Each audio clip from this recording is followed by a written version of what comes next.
Oke, assalamualaikum warahmatullahi wabarakatuh. Kita bertemu kembali pada episode kesekian ya dalam acara Lingkar Pandang atau TikTok. Pada episode kali ini, Bapak Ibu Mbak Mas yang ada di rumah dan penonton yang ada di sana, kita kedatangan narasumber selanjutnya adalah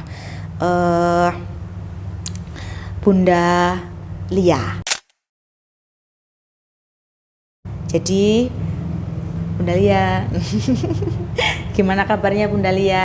Alhamdulillah baik. Alhamdulillah Bunda Lia ini adalah sudah kurang lebih 18 tahun menjadi ibu guru atau berkecimpung dalam dunia pendidikan anak-anak usia dini. Jadi mudah-mudahan apa yang akan kita bawa di talk pada episode kali ini kita bisa mendapatkan belajar banyak dari beliau dan mendapatkan banyak manfaat dari beliau. Oke, siap? Siap. Pertanyaan langsung ya Bunda Lia. Silahkan. Seperti biasa saya punya 4 atau 5 pertanyaan yang sangat sensitif, boleh dijawab ataupun tidak dijawab. Saya berharapnya dijawab semua. Insya Allah. Untuk pertanyaan yang pertama Bunda Lia, sebagai ibu guru dari sudut pandangnya orang yang berkhidmah kepada anak-anak ya, membangun anak-anak dari usia dini. Sebetulnya dari ibu sendiri, Bunda sendiri itu percaya nggak sih dengan akhirat itu? Sangat percaya sekali. Okay. Kenapa kita hidup di dunia ini semua itu bersifat sementara. Kenapa sementara? Adanya kehidupan, adanya kematian. Jadi apapun yang kita rasakan di dunia ini adalah sementara. Dan apapun yang kita lakukan di dunia ini adalah harus dipertanggungjawabkan. Contohnya apa? Nanti di akhirat itu ada namanya surga dan neraka. Kalau kita melakukan hal-hal yang baik, nanti kita akan dapat hadiah dari Allah berupa surga. Tapi kalau kita melakukan hal-hal yang dilarang oleh agama, tidak taat dengan perintah Allah, jatuhnya adalah kita di neraka. Jadi kembali lagi, akhirat itu saya percaya 100%. 100%. Oke, itu dari panjenengan sendiri ya. Nggih, 100%. Jadi itu cara memandang akhirat seperti itu sangat pengaruh sekali bagaimana jenengan membawa anak-anak ke arah sana nggih, berarti kan? Ya, betul. Oke. Pertanyaan kedua. Kalau menurut Bunda sendiri, seberapa penting sih pendidikan agama Islam itu untuk anak-anak dalam masa pertumbuhannya, jadi dalam mengawal tumbuh kembang anak-anak kita?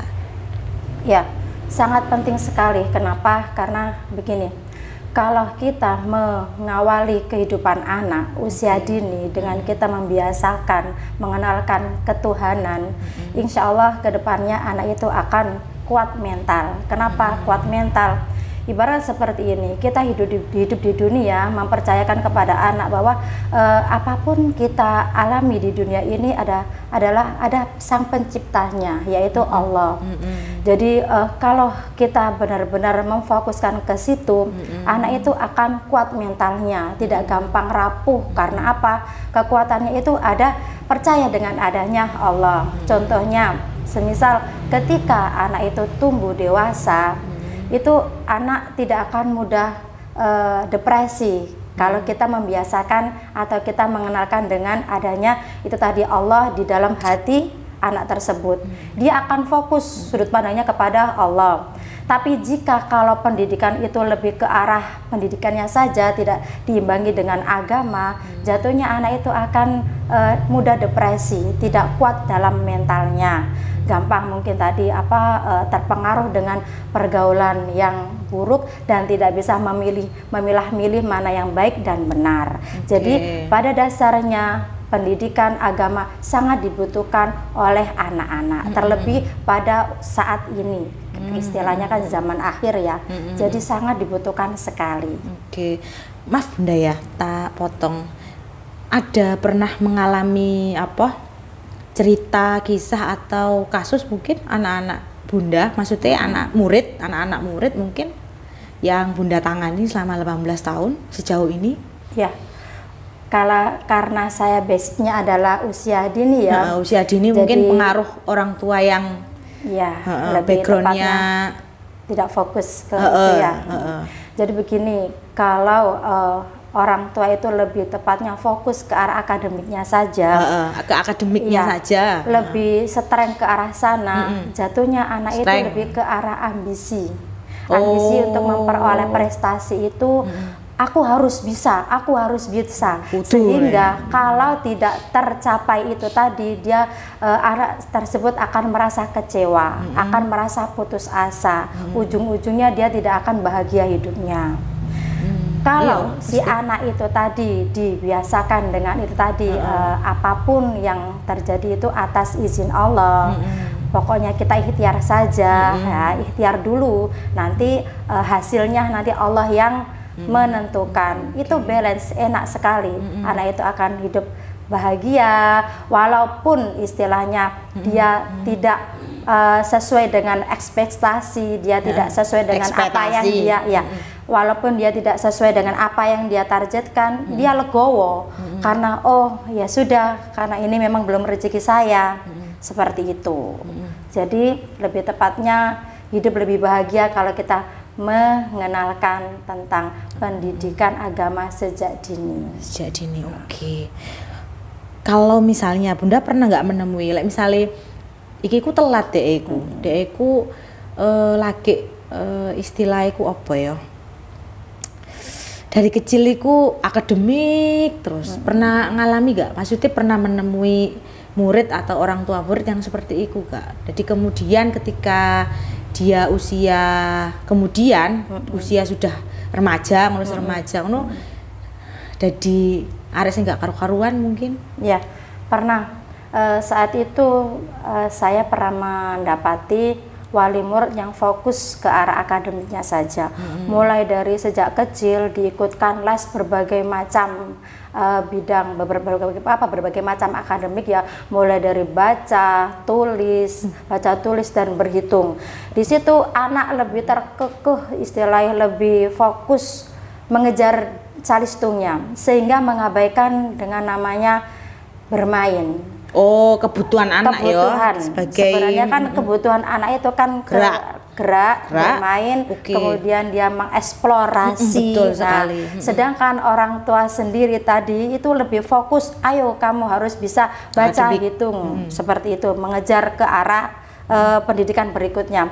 Sehingga ketika itu yang diterapkan oleh orang tua di SD-nya, anak itu akan merasa satu, motivasi untuk belajar dia menurun. Jenuh. Dua, dia tidak bahagia, nggak tuntas dan ada istilahnya kalau menghadapi masalah atau dia menghadapi suatu problem, ujung-ujungnya dia lebih ke arah depresi ya. Jadi harus mikir, harus kecewa. Jadi benar-benar dia kayak tidak tuntas saat itu. Jadi nggak ada life skillnya, tidak ada kreativitas tidak ada kreativitas bagaimana sih dia untuk mengatasi masalah, karena yang dihadapi waktu itu masalahnya dia harus bisa baca, tulis dan berhitung instan saja. Jadi dia ibaratkan seperti robot. Jadi dia bekerja sesuai dengan perintah, instruksi dari orang tua. Dia tidak ada punya skill untuk bagaimana dia mengatasi masalah dia sendiri, bagaimana dia harus memecahkan masalah dia sendiri. Pokoknya harus didikte oleh orang tua. Sehingga di sekolahnya dia tidak berprestasi. Memang saat itu dia berprestasi unggul di usianya, tapi ke depannya dia lebih ke arah motivasi untuk belajarnya menurun karena itu tadi ketekanan dan kebutuhan yang dia butuhkan saat usia TK tidak diperoleh. seperti halnya kan bermain, dia kan harusnya bermain, Gerak. dia harusnya bersenang-senang, Gerak, dia harusnya banyak bergerak. Itu dia tidak dapat. Hanya dia duduk mengerjakan setelah sekolah, dia harus duduk manis menghadapi buku, menghadapi dengan pensil seperti itu, dan terus menerus. Dan itu sangat membosankan bagi anak-anak. Gak cuma membosankan bagi anak-anak, bagi saya ya membosankan. Kuliah kayak ono. Ya, kita orang dewasa sendiri saya kan bosan ya Ibu ya. Iya. Oke, luar biasa ya. Karena memang anak-anak usia cilik, masih kecil begitu, memang kebutuhannya adalah mengeksplor bermain dan mengeksplor dirinya kan begitu. Oke. Kemudian pertanyaan deep talk yang ketiga, Bunda. Sebetulnya apa sih bekal penting untuk anak-anak? Sebagai Bunda, sebagai seorang ibu, Bunda sendiri itu sajane kepingin bekal apa sih gawe anak-anakku itu kan. Yang saya tangkap dari penjelasan Bunda, berarti kan anak itu kan ada masanya. Iya kan ya Bunda. Jadi ada masanya, arek iku usia sakmene iku masa bermain, usia sakmene iku baru dia bisa serius dan lain sebagainya, hingga dia utuh lah istilahnya kan begitu. Lah sebetulnya itu bekal yang paling penting untuk anak-anak kita itu apa sebetulnya Bunda, terutama untuk anak-anak yang Bunda tangani lah istilahnya di usia TK 3 sampai 6 tahun gitu. Bekal yang paling mendasar dan paling penting. Bekal yang pertama itu tentunya adalah agama. Kenapa dengan agama? Itu tadi seperti yang di awal. Jadi itu akan menjadi pondasi dalam hidupnya. Sehingga dia bisa memilah-milih mana yang baik dan mana yang benar sesuai dengan aturan yang dianjurkan di dalam agamanya itu sendiri. Kedua itu adalah lingkungan yang baik, yang positif, yang bahagia. Kalau lingkungan bahagia itu dia peroleh di usia dini, nanti ke depannya dia akan lebih bahagia. Jadi bagaimana sih lingkungan yang bahagia? Satu, lingkungan itu anak itu kan dilahirkan dari suami istri ya. Bagaimana itu kerjasama suami istri itu saling balance, saling melengkapi, saling menerima, saling mendukung, dan sehingga anak itu akan merasakan apa istilah namanya? Berarti krosong nih. Arek iki lek wong tuane bonding, wong tuane iki baik ngono kan itu akan terasa di situ. Kemudian walaupun si anak-anak ya. Iya, walaupun anak-anak pun akan merasakan. Jadi selain lingkungan itu tadi, kemudian istilahnya harus memperhatikan kebutuhan itu tadi ya, dengan memperhatikan kebutuhan yang dibutuhkan oleh anak tersebut ya. Jadi sebenarnya sih sederhana saja sih. Sederhananya itu adalah bahagia, memberikan dia untuk hidup bahagia. Bahagia tidak sejatinya ke arah material ya. Jadi ke arah kedamaian hati, lingkungan yang bersahabat. Jadi tidak ada unsur penekanan. Jadi biarkanlah anak itu hidup dengan sesuai dengan tahapan prosesnya. Kalau anak-anak usia sekian ya sudah, biarkan dia butuh anak itu untuk dimanja, butuh anak itu dibelai, butuh anak itu dipuji, seperti itu. Jangan kita fokus ke target. Kayak robot gitu ya. Jangan. Itu nanti imbasnya anak itu tidak bahagia. Ujung-ujungnya bahagiakan anak sejak dini dengan lingkungan yang itu tadi. Kalau dia tidak bahagia di dalam, bahaya dia akan cari kebahagiaan di luar. Di situ. Pokoknya dikuatkan di dalam dulu. Jadi di situ. Saya sangat menangkap bahwa memang dalam era zaman yang sekarang ya Bunda ya, memang pendidikan agama Islam itu sudah tidak bisa dipisah lagi, sudah itu harga mati. Sudah harga mati. Tentu harus disesuaikan dengan tahapan dan usia anak-anak dan lain sebagainya. Luar biasa ya. Kemudian Bunda, pertanyaan deep talk yang keempat. Menurut Bunda sendiri, sebetulnya gimana sih pandangan Bunda terhadap Al-Quran itu menurut Bunda dan agama Islam dalam kehidupan Bunda sendiri itu sebetulnya gimana Bunda memandangnya? Ya, Al-Quran dan agama Islam itu kalau bagi saya sendiri sangat-sangat penting. Kenapa? Saya sendiri terakhir terlahir dengan memiliki lingkungan yang baik, memiliki istilah sudah terlahir sebagai Muslim, orang Muslim, sangat saya bersyukur. Pertama kali itu saya syukur di situ. Saya bersyukur sekali terlahir dengan beragama Islam. Kedua, Al-Quran itu istilahnya sebagai penerang dalam kehidupan saya. Kenapa?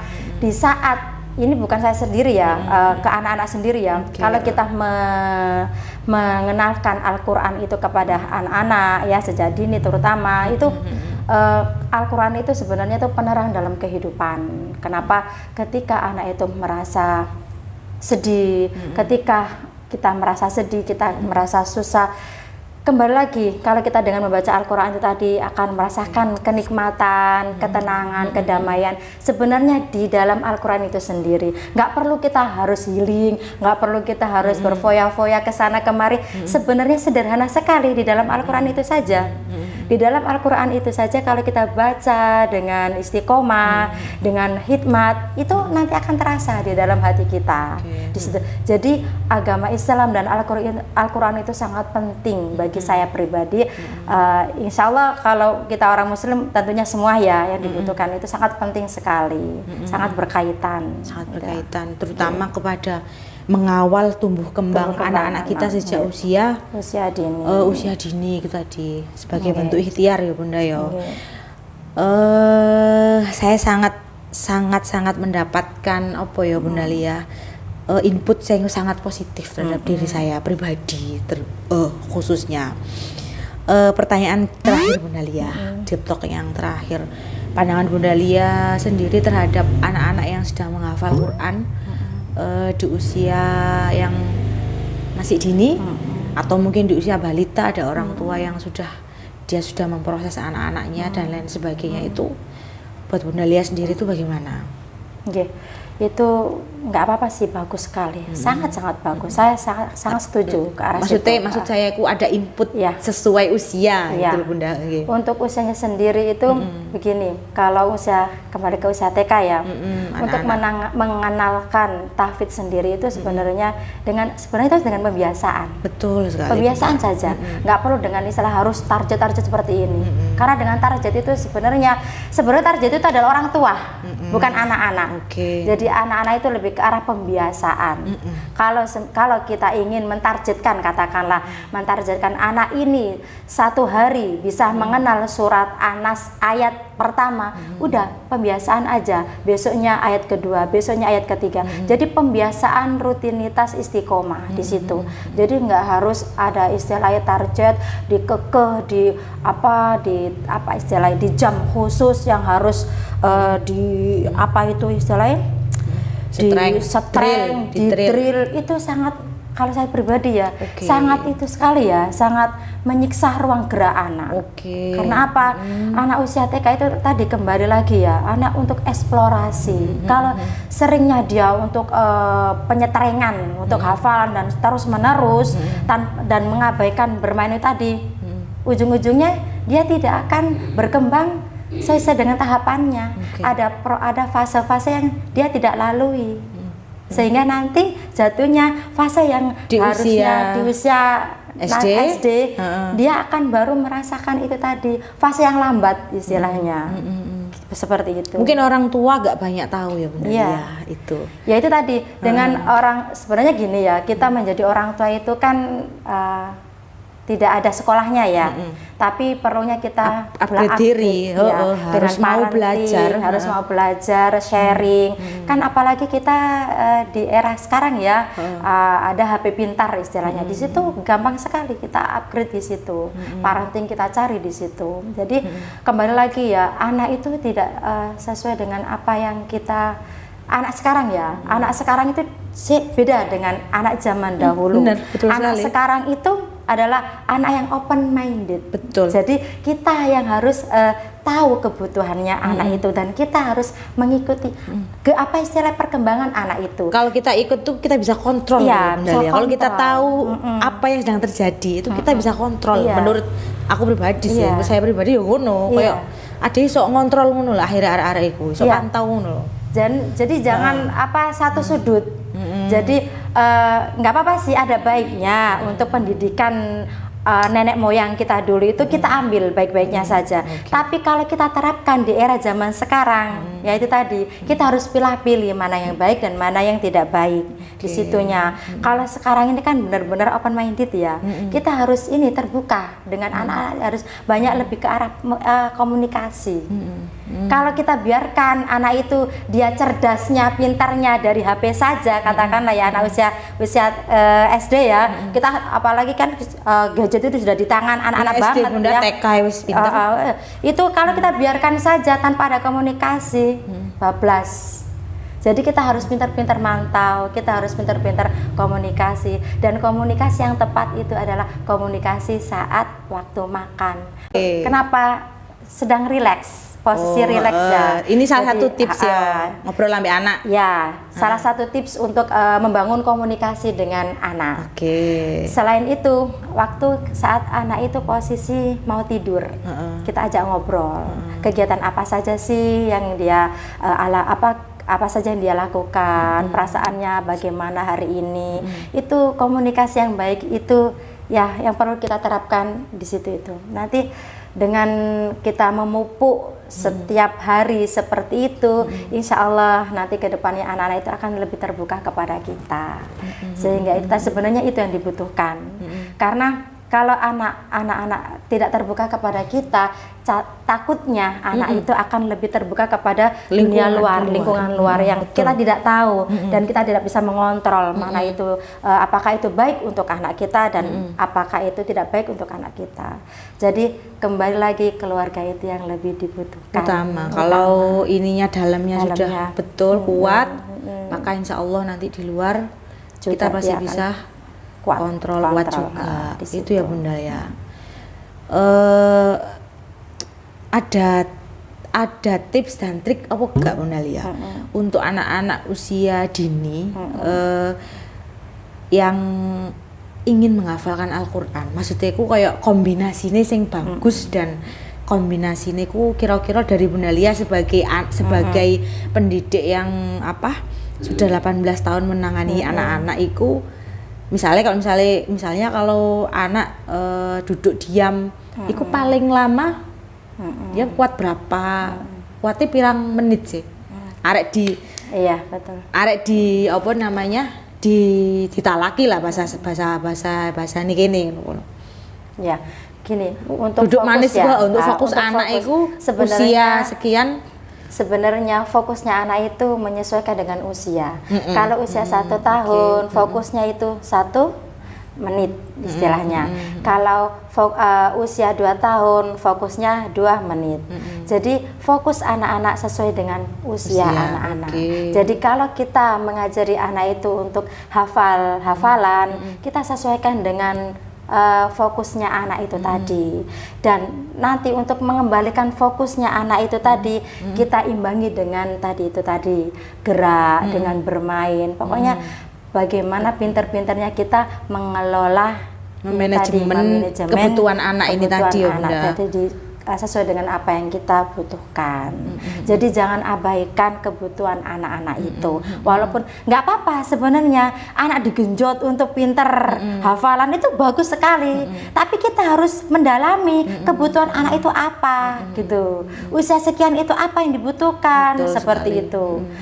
Kan ada juga ya istilah kalau kita mengajarkan dengan tadi ya, dengan sistem gerak kayak Ar-Rahman gitu kan, dengan gerak Asmaul Husna itu kan ada ya dengan gerakan itu juga nggak apa-apa kalau memang itu dibutuhkan gitu. Jadi kembali lagi mengajarkan anak apapun boleh di usia dini. Karena apa? Anak usia dini itu golden age ya, istilah masa-masa emasnya, masa produktifnya. Itu bagus untuk dikasih apapun, itu bagus, tapi dengan memperhatikan itu tadi kebutuhan anak. Seperti itu. Bahasa Inggris oke, nggak apa-apa. Kemudian pintar baca oke, nggak apa-apa. Tapi caranya di situ. Nggak bisa anak-anak itu disuruh duduk manis sajam. Kalau itu kamu harus itu nggak bisa. Malah dia tidak, ya kelihatannya dia mengikuti. Nanti ketika dia session selanjutnya kita panggil privat, dia nggak bisa apa yang sesuai dengan kita utarakan Plonga-plongo tadi. ya. Plonga-plongo istilahnya. Ya sia-sia kan. Ngebes berarti sak jam oleh ngene. Iya, istilah sia-sia kita, tenaga kita sia-sia, suara kita juga sia-sia kan di situ. Jadi bisa dikasih apapun, pelajaran apapun anak-anak bisa. Itu tadi memperhatikan kebutuhan anak. Seperti itu. Oke.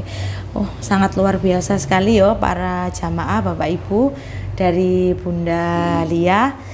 Luar biasa, saya pribadi Bunda Lia sangat mendapatkan input yang positif banget. Jadi aku ngerasa banget opo inputnya panjenengan itu sangat positif terhadap diri saya yang punya anak banyak di belakang. Saya kira cukup ya Bunda Lia, jamaah sekalian. Mudah-mudahan apa yang kita dapat pada sesi kali ini benar-benar bisa membuka sudut pandang kita sebagai orang tua, khususnya dari input seorang guru yang sudah 18 tahun menangani anak-anak usia dini. Jadi beliau ini super teacher dan super mom yang saya kenal dari beliau. Anak-anak selalu happy kalau dengan beliau, alhamdulillah. Terima kasih banyak Bunda Lia atas waktunya, atas ilmunya. Saya sangat berterima kasih dan sangat bersyukur atas kedatangan panjenengan ke sini. Mudah-mudahan next di lain kesempatan kita masih bisa ngobrol banyak hal. Insya Allah kalau di sekolah tahfidz terbuka nanti kita bisa bersama narasumber kita yang ada di sini. Insya Allah. Lu nggak Bunda Lia? Ya, Insya Allah. Saya sangat sekali membuka diri. Oke, demikian Bapak Ibu yang bisa kami berikan dan kami sampaikan pada sesi kali ini. Wassalamualaikum warahmatullahi wabarakatuh. Tetap semangat dan mudah-mudahan Allah senantiasa memberkahi kita semua. Amin. Dadah.